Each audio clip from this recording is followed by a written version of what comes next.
ನಿಜವಾಗ್ಲೂ ನಾನು ಲವ್ ಮಾಡ್ತಿಲ್ಲ. 8 ಗಂಟೆ ಅಂತೀಯಾ, 10 ಗಂಟೆ ಆದ್ರೂ ಬರೋದಿಲ್ಲ. ಹೇಳೋ ಟೈಮಿಗೆ ಬರೋಕ್ಕಾಗಲ್ಲ ಅಂದಮೇಲೆ ಶಾರ್ಪ್ 8 ಗಂಟೆ 9 ಗಂಟೆ ಅಂತ ಟೈಮಿಂಗ್ಸ್ ಯಾಕೆ ಹೇಳ್ತೀಯಾ? ಅಲ್ಲ, ನಾನು ನಿನ್ಗೋಸ್ಕರ ಎಷ್ಟು ದಿವಸ ವೆಯ್ಟ್ ಮಾಡಿದ್ದೀನಿ. ಅಟ್ಲೀಸ್ಟ್ ನನಗೋಸ್ಕರ ಒಂದು 2 ಅವರ್ಸ್ ವೆಯ್ಟ್ ಮಾಡೋಕ್ಕಾಗಲ್ವಾ? ಆಗಲ್ಲ ನನಗೆ. ನೋಡು, ನಿಂಗೋಸ್ಕರ ಕಾಯೋದ್ರಲ್ಲಿ ನಂಗೇನೂ ಇಲ್ಲ.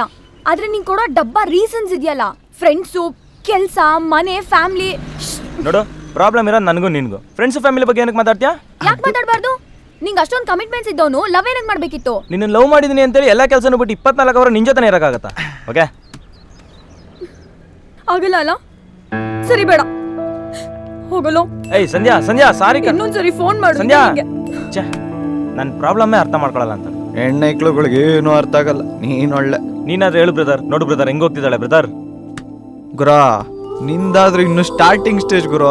ಸಂಧಾನ ಕರೆದ್ರೆ ಕಾಂಪ್ರಮೈಸ್ ಆದ್ರೂ ಆಗ್ಬೋದು. ಆದ್ರೆ ನನ್ನ ಲವ್ ಆಲ್ರೆಡಿ ಕೋಮಾ ಸ್ಟೇಜ್ ಅಲ್ಲಿ ಬಂದು ನಿಂತ್ಕೊಂಡ್ಬಿಟ್ಟಿದೆ ಬ್ರದರ್. ಈ ಬಾಡಿಗೆ ಮನೆ ಓನರು ಮನೆ ಕಲ್ಲಿ ಮಾಡ್ಕೊಂಡು